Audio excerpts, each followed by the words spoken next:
Tere!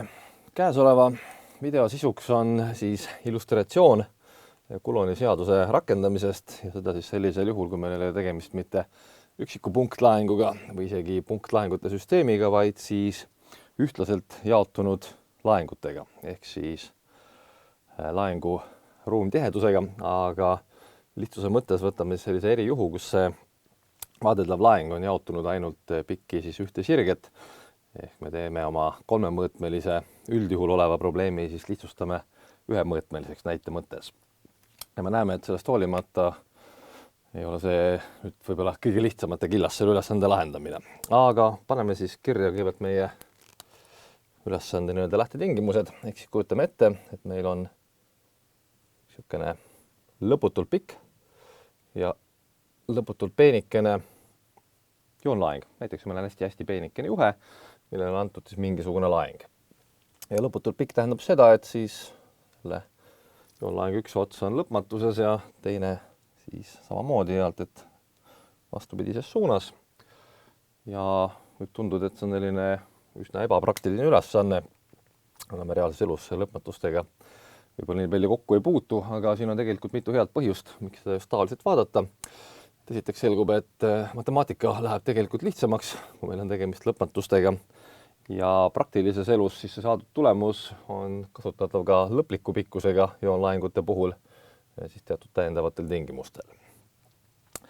Nii, neil on siis joonlaeng ja seda laengut iseloomustab selline suurus siis nagu selle üldjuhul siis laengu ruumtihedus ehk mitu Coulombit on meil kuupmeetris, kuna meil on tegemist joonlaenguga, siis me saame seda lihtsustada ehk siis rho alaindeksiga L ja see on siis mõõtühikuga siis Coulombit meetri kohta. Ja täiendavalt antud juhul eeldame, et see laeng on jaotunud ühtlaselt ehk vahet ei ole, kus kohast me võtame mingi fikseeritud pikkusega lõigu. Igas kohas on siis selle sama fikseeritud pikkuse kohta sama suur laeng. Ja jällegi ka see eeldus ei ole üldsegi ebapraktiline ega vale, siis ka päriselt samanimelised laengud teatavasti tõukuvad.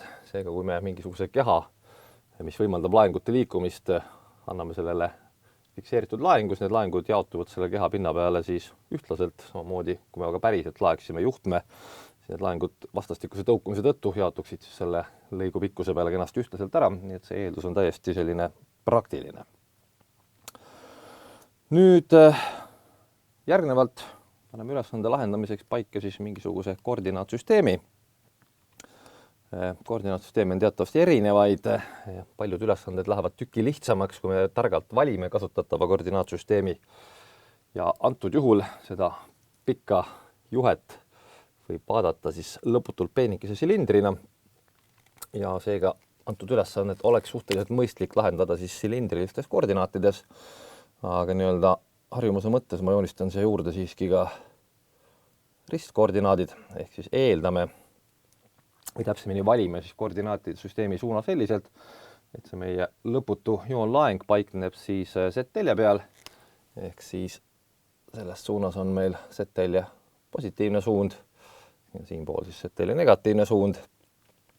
See on meil siis Y-telg ja see on X-telg ehk praegu joonistasime välja ristkoordinaadid. Kui me räägime silindrilistest koordinaatidest, siis Z-koordinaat ehk kõrgus on ka nende puhul sama. Aga nüüd X ja Y asemel kasutatakse teatavasti seal siis nurka ja siis kaugust koordinaatide alguspunktist ehk siis selles kohas siin. Nii, ja ülesanne geomeetria on selline, me natukene seda joonist veel täiendame jooksvalt, aga järgmine küsimus on see, et millist valemit me tahame kasutada, mida me täpselt tahame leida.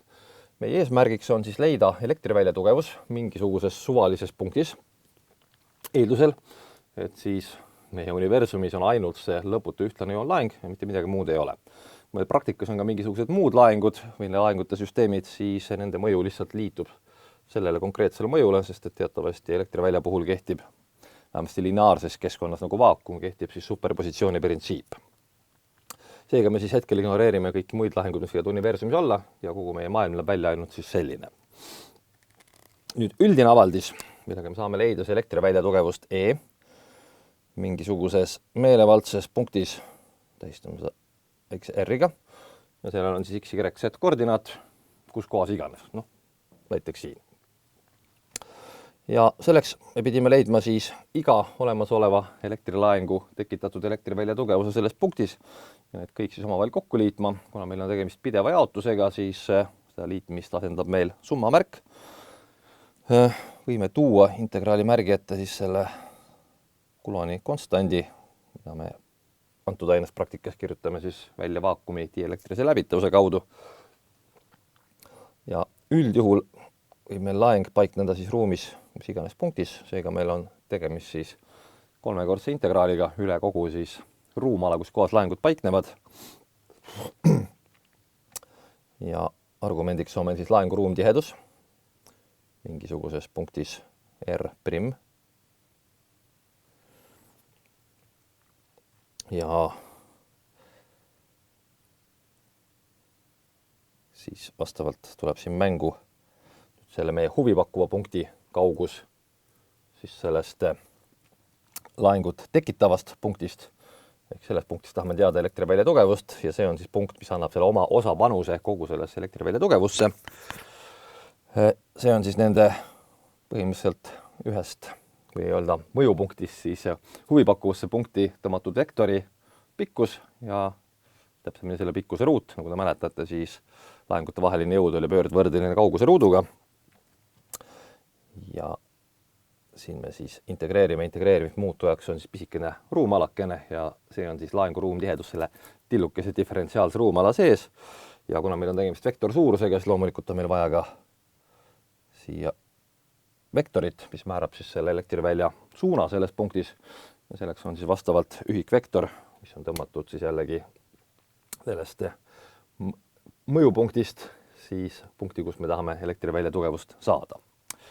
See on nüüd üldine avaldis ja kuna meie üles on natuke lihtsam, nagu alguses juba mainitud, siis me saame seda avaldist ka pärast lihtsustada, sest meil on tegelikult tegemist ainult ühemõõtmelise probleemiga, et me saame siis kolmekordse integraali asemel kasutada tegelikult ainult ühekordset integraali ja laengu ruumtihedus lihtsustub meil siis laengu joontiheduseks, seega siis ka ruumala asemel me integreerime üle ainult pikkuse ja kuna me oleme targalt juba paigutanud meie laengu pikki Z-telge, siis selleks integreerimismuutujaks saab etteruttavalt öelda on ilmselt siis, eks ole, DZ ehk pisikene sammukene pikki Z-telge.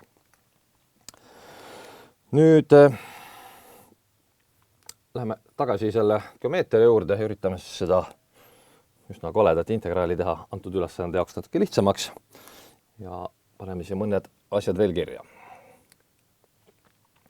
Võtame nüüd siis siit selle lõputult pika joonlaengu pealt ühe pisikese lõigukese ja tähistame selle pikkus siis DZ-iga. Ma olen ta meelega praegu joonistanud üsna laia, et see oleks visuaalselt näha. Matemaatilises mõttes on ta siis väga tillukese pikkusega, natukene ei ole päris nullise pikkusega, aga lõputult lähedale nullile. Ja asub siis see ilmselgelt siis koordinaadil Z ja Z-i me saame muuta siis miinuslõpmatusest plusslõpmatuseni. Nüüd see pisikene laeng, mis selle väikse lõigu peal on leitav väga lihtsalt. Ehk siis on meil tegemist lihtsalt kahe suuruse korrutisega. Me teame, et meil on nii mitu Coulombit meetri pikkuse lõigu peale ja korrutame läbi selle lõigu pikkusega. Ja saamegi siis, et selleks meie originaalses valemis oleva ρV dV korrutis asendub meie juhul siis laengu joontiheduse ja selle lõigukese pikkuse korrutisega. Ehk siis selle saame lihtsustada. Miks kaob ära nüüd siin see sulgudes olev R-ikene? Väga lihtsal põhjusel, et kuna meie joonlaeng on ühtlane, siis see laengu joontihedus ei sõltu asukohast, seega ei pea enam seda asukohta siin eraldi välja tooma. Või isegi kui me selle välja toome, siis sellest mitte midagi ei muutu. Ehk siis see osa on me nüüd lihtsustanud selliseks. Nüüd see asukoht siin on siis meie see R'-ikene ehk siis allika asukoht, mis tekitab siis selle mõju. Ja seda mõju ennast me võime siis vaadata mingisuguse meelevaldses punktis. Kohe hakkame natukene analüüsima seda laengute paigutust lähemalt, aga me võime sama hästi selleks mõjupunktiks valida siis ühe punkti, mis asub Y-telje peal, võime valida suvalise punkti, aga see teeb ühest küljest meie ülesande lihtsamaks ja teisest küljest, nagu me varsti näeme, siis kajastab tegelikult kogu huvipakkuvat ruumi. Ehk see on siis see asukoht nüüd, kus me tahame mõju saada ja see on see asukoht, kus asub siis üks väike osa sellest mõjust. Me peame kõik võimalikud asukohad hiljem kokku liitma, täpsemini integreerima, et saada summaarset mõju, aga see annab meile siis ühe osa sellest. Ja nüüd me saame välja joonistada siis meie suure vektori R, mis algab siis mõju tekitajast ja läheb sinna punkti, kus me tahame mõju teada. Siis see meie suur vektor R ja see on võrdne siis lõpp-punkti koordinaadid miinus alguspunkti koordinaadid ehk siis R, mis on lõpp-punkt, miinus siis R primikene, mis on siis meie alguspunkt. Ja siis seesama ühikvektor AR, selle siia välja joonistada. See on, eks ole, sama suunaline nagu see suur vektor R ise, aga kuna ta on ühikvektor, siis eks ole, tema pikkus on 1. Antud juhul on siis see 1 lühem, kui on selle suure vektori R pikkus, põhimõtteliselt võib see olla ka, eks ole, pikem. Aga joonistame ta nii-öelda näitlikkuse mõttes siis lühemana välja.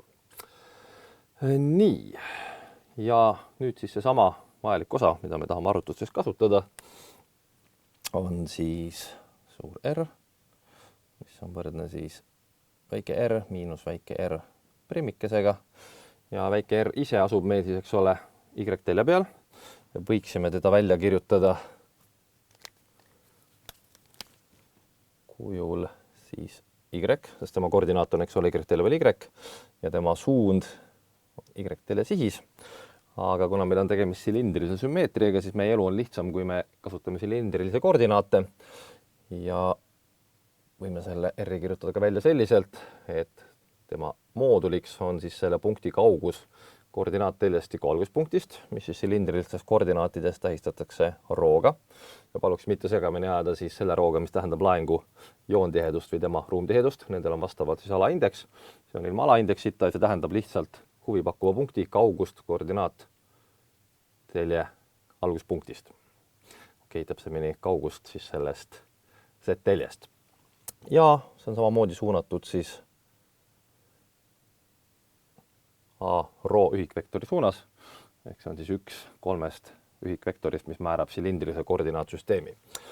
Nüüd see allika asukoht, seda on veel lihtsam kirja panna, sest see on sama nii silindrilistes kui ristkoordinaatides, ehk siis see R primikene. Tema moodul on määratud sellega, mis on Z-koordinaat, ehk siis lihtsalt väärtusega Z. Ja tema suund on jällegi siis Z-telje suunas, mida näitab, et on siis läbi korrutatud ühikvektoriga AZ, mis siis näitab ka Z-telje sihis ja on pikkusega 1. Nii, ja järelikult nende kahe vahe saame siis kirja panna õiget värvi pliiatsi, on siis rho A-rho miinus Z AZ. Nii, ja AR ise on siis vastavalt selle vektori R ja selle vektori R pikkuse jagatis. Selle juurde varsti jõuame. Nüüd enne, kui me oma matemaatikaga edasi läheme, oleks vaja natukene teha siis võib-olla analüüsi selle sama konkreetse laengu kohta, et mida me tema kohta teame ja kuidas see võiks siis mõjutada saadud tulemust. Ehk saadud tulemus on meil siis elektrivälja tugevus. Elektrivälja tugevus on vektor suurus ja vektoril on üldjuhul siis 3 koordinaati, ehk siis kas X, Y ja Z suunaline komponent või siis, kuna me kasutame silindrilisi koordinaate, siis kas Z, rho või siis phi sihilised komponendid. Ja teine asi on siis see, et see elektrivälja tugevus ruumis ilmselt siis sõltub ka selle punkti asukohast, jällegi siis 3 koordinaadist, ehk siis põhimõtteliselt võib meil olla vektor, millel on 3 komponenti ja need kõik 3 komponenti omakorda võivad sõltuda siis kõigest 3 ruumi komponendist ja üldjuhul see nii on, aga jällegi, kuna meil on lihtne laeng, täpsemini lihtne laengute jaotus ja see on tegemist sümmeetrilise jaotusega, siis tänu sellele selgub, et siis mõningased sõltuvused puuduvad ja selgub ka see, et mõningased komponendid puuduvad ja tegelikult meie elu läheb lihtsamaks. Ehk siis mõnikord selline analüüs ja asjade üle mõtlemine aitab teha elu lihtsamaks, et me peame võib-olla näiteks vähem arvutama. Esiteks, kui see laeng on ühtlaselt jaotunud miinus lõpmatusest pluss lõpmatuseni, siis ilmselgelt vahet ei ole, millises punktis me asume, kogu see pilt jääb ikka sümmeetriliseks, ehk meist ühele poole jääb lõputult suur laeng ja teisele poole jääb samamoodi lõputult suur laeng, mis tähendab teisisõnu seda, kui me näiteks võtame siit asukohast Z, selle pisikese laengukese, mis selle lõigu peale jääb, siis sellel laengu tagajärjel tekib siin mõjupunktis ilmselgelt kaks komponenti, eks ole. Üks on siis see, mis on, võime lahti joonistada elektrivälja tugevuse, üks komponent on suunatud, eks ole, Z-ile sihis ja teine komponent on suunatud siis näiteks Y-ile sihis või täpsemini siis rho sihis. Nüüd mis tahes asukohale Z on meil alati olemas teisel pool asukoht miinus Z. Kui me nüüd siit tõmbame mõjuvektori ja vaatame, kui suur elektrivälja tugevus tekib, siis see on mooduli poolest täpselt sama suur, sest moodul sõltub ainult kaugusest. Aga suuna poolest on siis tema Z-komponent täpselt risti vastupidine, ehk sama suur, vastupidine, ehk need kaks Z-komponenti tasakaalustuvad välja. Samas Y-komponendid on nendel mõlemal mõjuvektoril sama suured ja samasuunalised, ehk need liituvad omavahel kokku. Ehk siis pikk jutt lühidalt, mis iganes tulemuse me saame, see ei saa sõltuda Z-koordinaadist. Ja täiendavalt sellel tulemusel ei ole ilmselgelt endal ka Z-komponenti, ehk siis vahet ei ole, kas me liigutame seda huvipakut punkti üles või alla, mitte üheski punktis ei sõltu see ülejäänud väljakomponendid sellest asukohast pikki Z-telge ja täiendavalt ei ole meil ka Z-telje suunalist elektrivälja komponenti. Nüüd järgmine asi, kuna see laeng on kriips, tal puudub igasugune kuju siis nii X kui Z-telje suunas, siis vahet ei ole, millise nurga alt me teda vaatame. See ülesanne identseks, mitte midagi ei muutu. Seega järelikult ei saa ka meie elektrivälja tugevus kuidagi olla erinev sellest sõltuvalt, mis nurga alt me vaatame.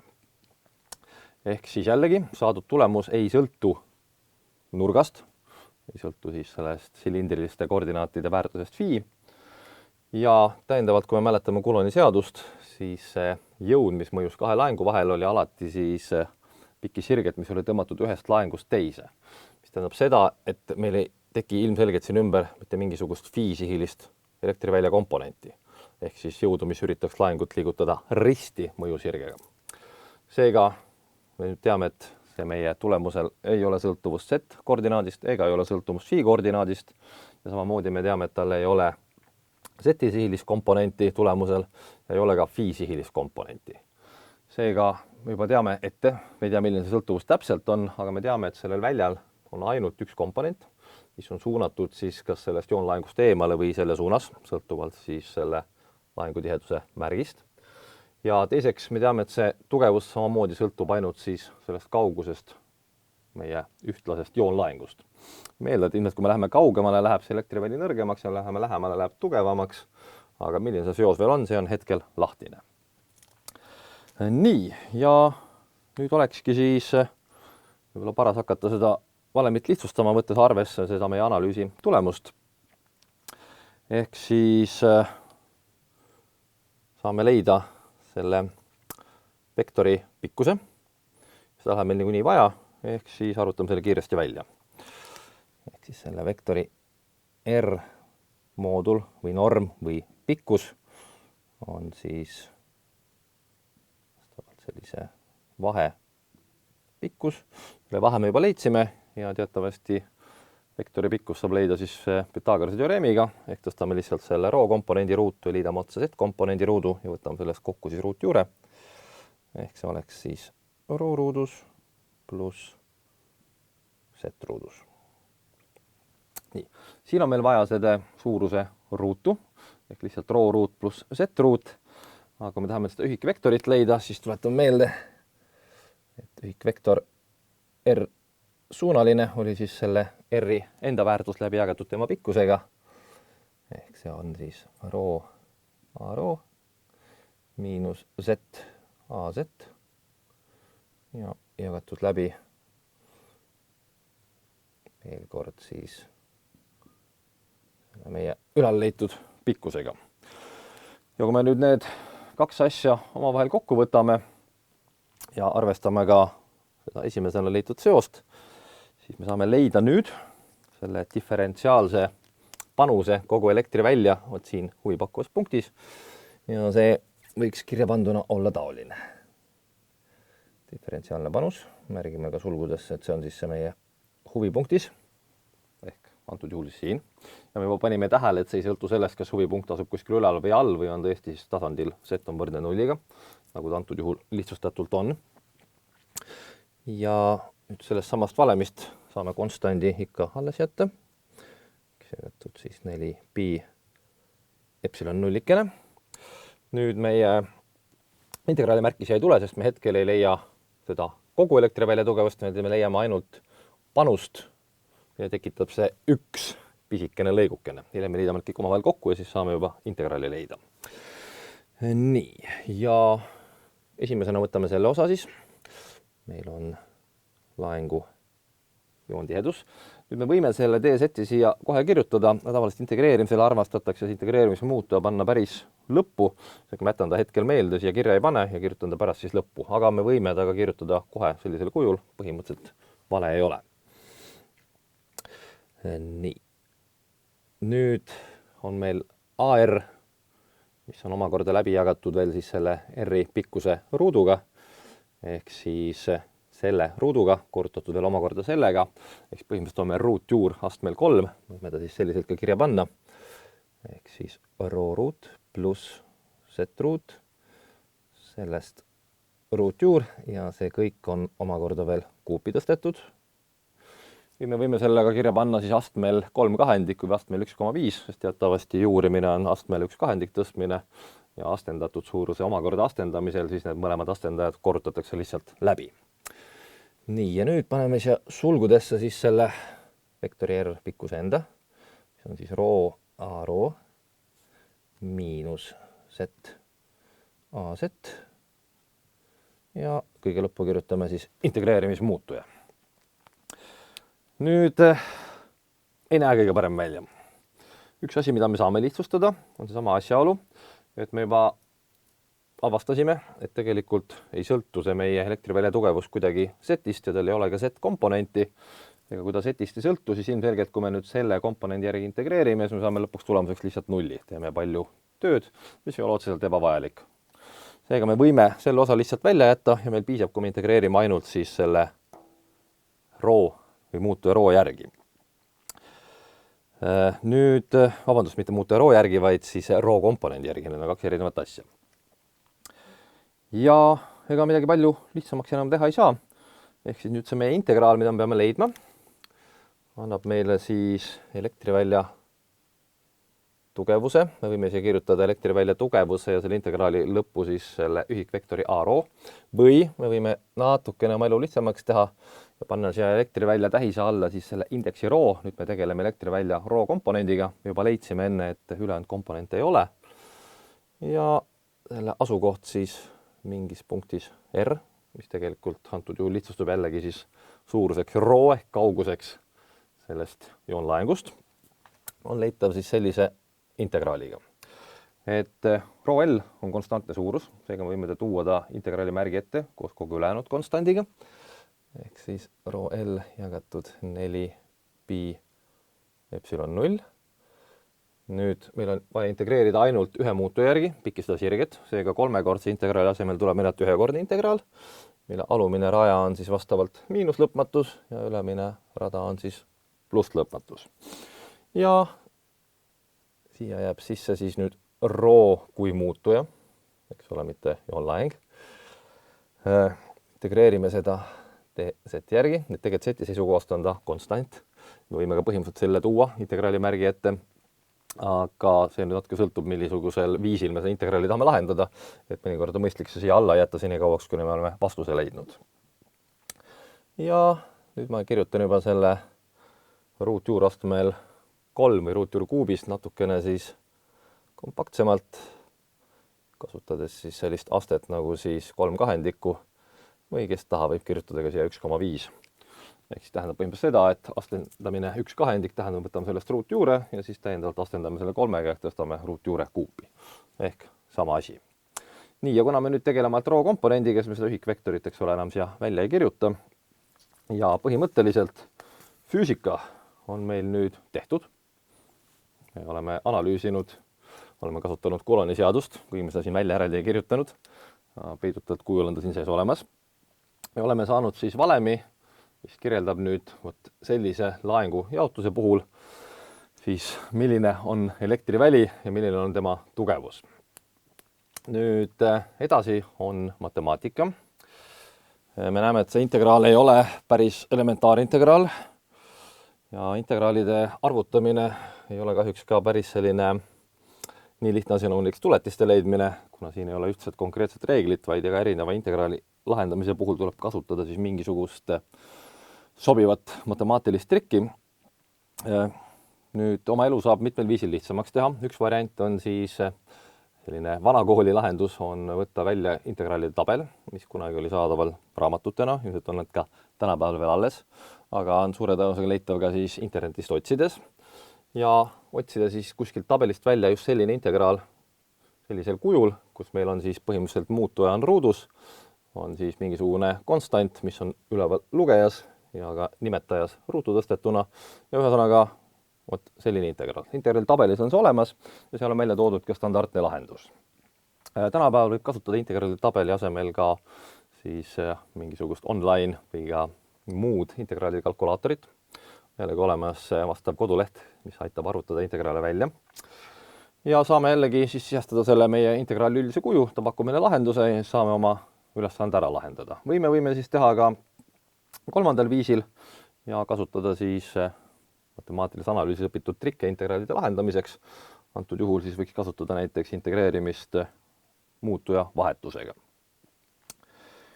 Ja kui me juba siin oleme, siis äkki üritame nüüd ise ära lahendada, et kasutame muutuja vahetust, aga jällegi rõhutan, et kui meid huvitab ainult füüsika ja me ei taha matemaatikast detailidesse minna, siis me võime need eeltoodud abivahendeid julgesti kasutada, et saada siis oma tulemust.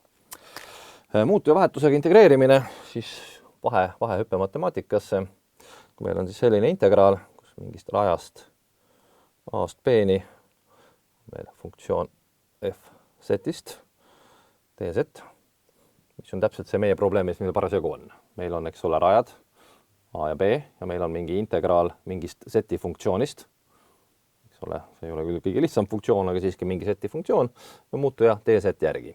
Kui me seda otse lahendada ei oska, siis me võime alati kasutada muutuja vahetust ja seda teisendada siis taolisele kujule. Rajad selle käigus üldjuhul muutuvad. Kuidas nad muutuvad, saame vaatama kohe mõne hetke pärast. Ja nüüd on meil f-i argumendiks mitte enam siis otseselt see funktsioon z, vaid nüüd selle seti omakorda asendame funktsiooniga mingisugusest nii-öelda abimuutujast, asendusmuutujast, mida me tähistame antud juhul siis teetaga. Ja integreerimismuutujaks on nüüd meil seti tuletis sellesama teeta järgi teeta. Ja kui me valime nüüd selle funktsiooni targasti, siis see meie kole integraal läheb mõnele lihtsamale kujule või kujule, mida me oskame juba lahendada ja seega me saame siis oma integraali leida just sellisel juhul, kui see esialgne kuju ei ole just kõige mugavam integreerimiseks. Ja antud juhul oleks siis selliseks soovitud või mõistlikuks vahetuseks selline funktsioon, et asendame suuruse z hoopis funktsiooniga teetast ja see funktsioon oleks siis rho, mis on jällegi siis silindrilistest koordinaatidesse kaugus, korrutatud niisuguse trigonomeetrilise funktsiooniga nagu kotangens teetast. Ja kes ei mäleta, mis asi on kotangens, siis on tegemist põhimõtteliselt tangentsi pöördväärtusega. Ja tangents ise teatavasti oli siinus jagatud koosinusega. Ega siis kotangents on vastavalt siis koosinus jagatud siinusega. Nii, ja et me saaksime seda muutuvahetust teha, siis esimese sammuna peaksime nüüd leidma siis, eks ole, tuletise setist siis selle uue abimuutuja teeta järgi. Ehk siis võime seda kirja panna näiteks dz teeta või siis kasutada sama märgistust, kus ei ole koma tähistab nüüd, eks ole, tuletist. Nii, ja siin on meil tegemist nüüd jagatise tuletisega. Jagatise tuletise reegel mäletavasti oli siis selline, et me kõigepealt võtsime sellest lugejast ja korrutasime läbi tema siis nimetaja tuletisega. Siis lahutasime sellest maha lugeja tuletise läbi korrutatud nimetajaga ja siis see vahe jagati omakorda läbi veel siis nimetaja ruuduga. Ja kui me kõik need operatsioonid läbi teeme, siis me saame, et see meie tulemus oleks miinus rho jagatud siinus ruut teetaga. Või on jällegi siis selline funktsioon, mida võib kasutada nagu siis kosekant, mis on lihtsalt siinuse pöördfunktsioon. Ehk siis miinus rho korda siis CSC ruut teetast. Ehk see on selline tegelikult isegi praktilisem kirjapilt, sest mõlemad funktsioonid on meile tuntud ja lihtsad. Ja see on siis natukene kompaktsem kirjapilt lihtsalt, mis väldib seda, et me peaksime murdu omavaldises kasutama. Sisuliselt tähendab täpselt ühte sama asja. Nii, ja nüüd siis meie esialgne integraal, kuna see on konstant, millega me pärast läbi korrutame, selle võime praegu mängust välja jätta, asendub siis meil nüüd natuke teistsuguse integraaliga ja üritame selle teistsuguse integraaliga siin kenasti kirja panna. Ma kirjutan meelega natuke vasakul, et nappi ruumi kokku hoida. Ehk meie uus integraal on nüüd selline. Rajad jätame esialgu lahtiseks, nende üle me mõtleme kohe järele. Ja esimene oleks siis nüüd seesama funktsioon, mida me tahame integreerida, eks ole, aga nüüd me kirjutame igale poole siis seti asemel selle sama rho korda koosinus jagatud siinusega, eks ole. Või siis, kui tahame kompaktsemat kirjapilti, siis selle kotangentsiga. Ehk siis tuleb rho, mis jääb siia alles. Siis tuleb meile alla rho ruut pluss nüüd seti asemele kirjutame, eks ole, selle ja kuna meil on siin set ruut, siis kirjutame selle ruudu pluss rho ruut korda kotangens ruut teetast ja selle siis astmele, kuna meil on siin juba ümmargused sulud, paneme siia kandilised sulud, astmel jällegi 3 kahendikku. Nii, ja nüüd täiendavalt peame läbi korrutama nüüd seti tuletisega. Eks ole, seti tuletis oli meil nüüd miinus rho jagatud siinus ruut teetaga. Ehk siis miinusmärgi saame tuua integraali märgi ette. Nüüd siit tuleb üks rho, siin oli üks rho juba ees, me saame kirjutada lihtsalt rho ruudus. Ja siis see siinus ruut kolib, eks ole, ka siia nimetajasse. Ehk siinus ruut teeta, siia sulud. Nii, ja integreerimismuutujaks uueks ei ole meil nüüd mitte enam set, vaid meil on siis kirjuta siia üles teeta. Nii, nüüd esialgne pilk siia peale ütleb, et me oleme ilmselgelt mingi suure vea teinud, sest et koledast integraalist on saanud nüüd eriti kole integraal. Ja see ei tundu mitte kuidagi lihtsam arvutada või veel keerulisem. Aga tegelikult selgub, et me saame siin teha nüüd mitmeid lihtsustusi ja see esialgsel kujul on tõesti kole, nagu me kasutame nüüd tuntud trigonomeetrilisi teisendusvalemeid, siis me saame selle integraali teha siin tüki lihtsamaks ja kompaktsemaks. Nii, esimene asi, rho on meil, eks ole, ruudus ja on siin liidetavas mõlemas sees. Seega me saame tuua rho ruudu nii-öelda sulgud ette. Kui me võtame rho ruudust nüüd, mis on sulgud ette toodud ruutjuure ja pärgi rho ja tõstame selle nüüd kuupi ja pärele rho kuup. Ehk lugejas on meil rho ruut, nimetajas on meil rho kuup, need taanduvad üksteist peaaegu välja ja tulemuseks jääb lihtsalt üks jagatud rhoga. Ja kuna me integreerime teeta järgi, siis rho on tegelikult konstant ja me saame selle tuua üldse täiesti integraali märgi ette.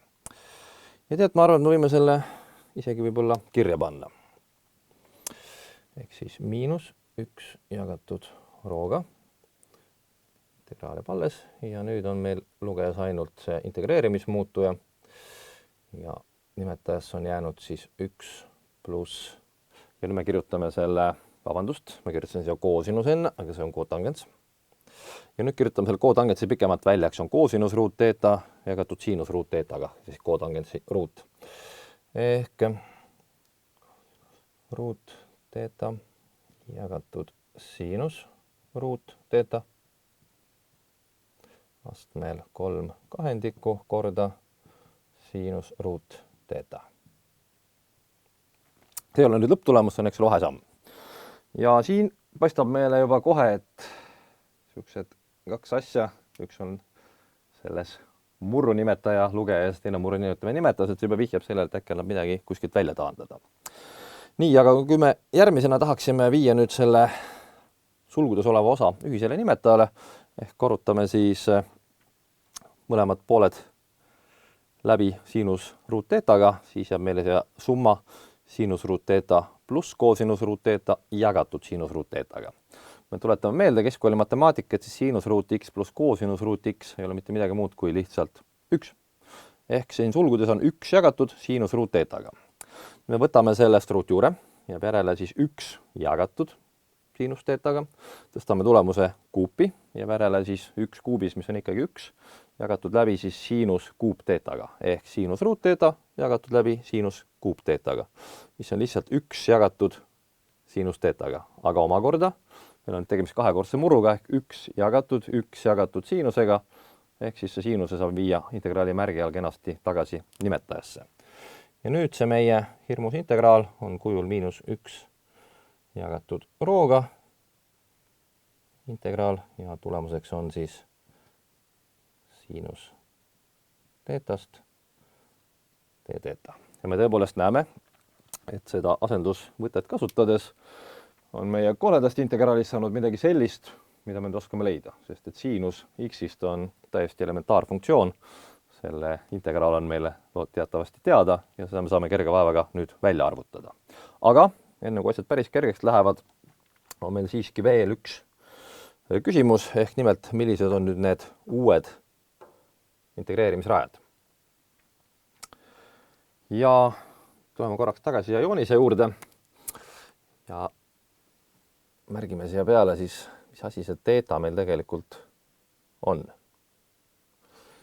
Tõesti see asendus, mis siin tegime, ehk rho on siis, eks ole, kaugus siit punktist, ehk siis sellest laengust kuni huvipakkuva punktini, ehk siis on üks koordinaat meie sfäärilises koordinaatsüsteemis. Ja teetaga tähistame seda nurka, mis jääb siis meie z-telje ja siis selle vektori r vahele. Ja sellisel juhul ongi need kaks asja annavad meile matemaatilises mõttes siis selle punkti kauguse ehk selle z-i väärtuse. Ehk siis see ei ole mitte mingi meelevaldne matemaatiline asendus, vaid see on tegelikult jällegi trigonomeetriline avaldis, mis kirjeldab meile seda sama probleemi natuke teise nurga all. Nii, ja nüüd, kui meie algsed rajad olid miinuslõpmatusest plusslõpmatuseni, ehk z muutus miinuslõpmatusest plusslõpmatuseni, siis on meil nüüd küsimus, et millise nurga all peab siis see vektor olema suunatud, et me saaksime samamoodi siis tulemuseks vastavalt kas siis miinuslõpmatuse või plusslõpmatuse. Ehk ilmselgelt siis, kui see meie vektorikene on väärtusega, ehk siis kui, vastupidi, oletame, et nüüd see meie z läheneb lõpmatusele, ehk siis see punkt läheb aina kõrgemale. Aga see punkt, kus me mõju tahame jälgida, jääb samaks. Siis mida suuremaks läheb z-i väärtus, siis seda väiksemaks läheb see nurk teeta, olete minuga päri. Ja kui see z läheb lõpmatusse, siis selle nurga teeta väärtus muutub nulliks. Ehk siis nurk z-telje ja selle vektori vahel läheneb nullile. Ehk siis meie ülemiseks rajaks, millele vastab, et z on võrdne lõpmatusega, vastab teeta väärtus 0. Ja nüüd kujutame vastupidist olukorda, et me võtame selle mõjupunkti, mis siis tekitab meile seda elektri välja ja hakkame seda nihutama, siis z võrdub miinuslõpmatuse suunas. Mida allapoole me läheme, siis see nullist allapoole minnes muutub teeta, eks ole, 0 juures 90 kraadiks ja ehk siis pi kahendikuks ja mida allapoole, ehk mida negatiivsemaks z läheb, siis seda rohkem ja rohkem läheneb siis nurk teeta siis sirgele ehk siis 180 kraadile või pi radiaanile. Ja seega siis see alumine raja on meil pi, mis vastab siis olukorrale, kui z on võrdne miinus lõpmatus. Nii, ja nüüd on meil tõepoolest juba siis tegemist väga lihtsa integraaliga ehk integraal siinusest radades 0-st piini. Ja võime selle välja arvutada. See on siis nii, miinus 1 jagatud rooga koosinus teetast ja rajades 0-st pi-ni. Nii, ja näetavasti määratud integraali arutame kas selliselt, et kõigepealt arutasime välja siis selle leitud funktsiooni ülemise raja juures ja lahutasime sellest maha siis selle sama leitud funktsiooni alumise raja juures. Ehk siis koosinuse väärtus 0 juures on, koosinus 0-st on teatavasti 1. Ega me saame siis 1 korda -1 jagatud rooga ehk -1 jagatud rooga sulgudes 1. Ja sellest tahame nüüd maha lahutama koosinuse väärtuse siis punktis pi. Ja kui koosinuse väärtus on pi, siis see nurk peaks olema meil, see väärtus peaks olema -1, ehk me peame maha lahutama siit -1. Ehk saame +1. Nii. Kõik muidu oleks tore, aga meil oleks nagu märgi probleem.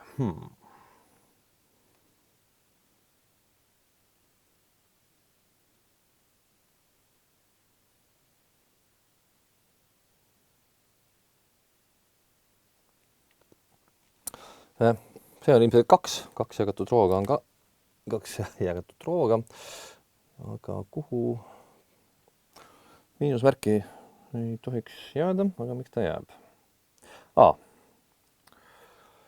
Kui me koosinusest õige, märkab sellega ära, et siinuse integraal ei ole mitte koosinus, vaid on miinuskoosinus. Voila. Nii. Ja see probleem on lahendatud. Ehk kogu see hirmus integraal siin selgub, et selle väärtus on lihtsalt 2 jagatud rooga.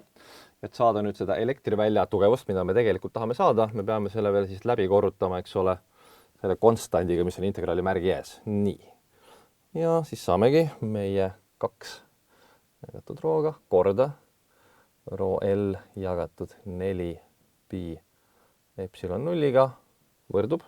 Saame natukene lihtsustada. Me näeme, et siin üleval lugejas on 2 ja nimetus on 4.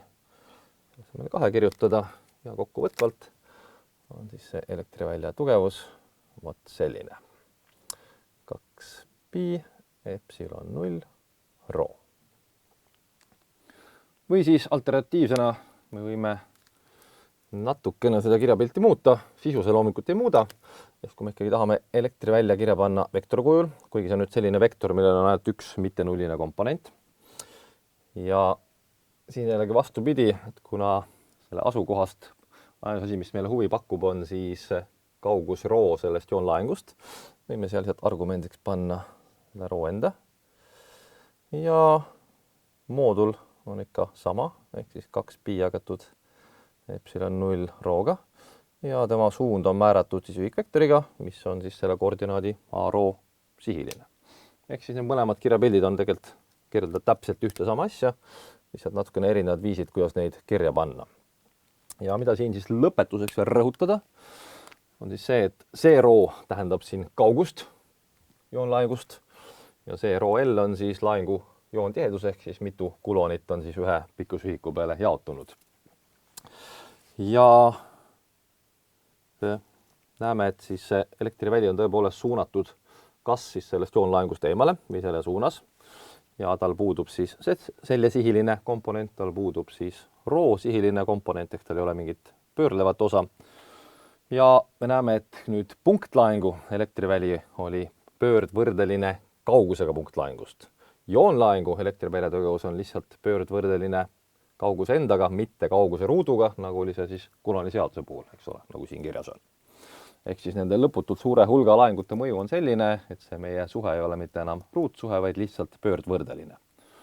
Ja jällegi sarnaselt Coulomb'i seadusega, siis elektrivälja tugevus on Coulomb'i seaduse puhul võrdeline laengu suurusega, siin on ta siis võrdeline laengu joontihedusega. Ikkagi mõlemal juhul on seda suurem, mida rohkem on siis laenguid. Ja nagu me nägime, siis tuletuskäik ei olnud täpselt mitte lihtne, hoolimata sellest, et meil on tegemist ühe lihtsama võimaliku sellise laengute jaotusega, see on ühtlane, see on pikk ainult ühte joont. Ehk siis teoreetiliselt me saame seda valemit kasutada, et välja arvutada elektrivälja tugevus mis tahes laengute jaotuse puhul. Praktikas seda analüütiliselt teha valemitega on suhteliselt tüütu. Antud juhul on ta lihtsalt keeruline. praktikas on ta tihtipeale pahatihti võimatu.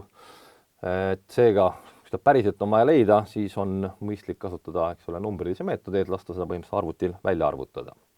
Ja samamoodi nüüd hiljem, kui me õpime Gaussi seadust, siis saab näidata, et sama ülesannet on võimalik lahendada ka palju lihtsamalt, kui me oleme teooriast targemaks saanud, aga selle kohta tuleb siis juba eraldi video. Et vabandan väga, tuli päris pikk, aga selline on siis see konkreetne näide, kuidas siis rakendada Coulomb'i seadust selleks, et leida siis mingit sorti lahingute jaotuse puhul selle põhjustatud elektrivälja tugevus.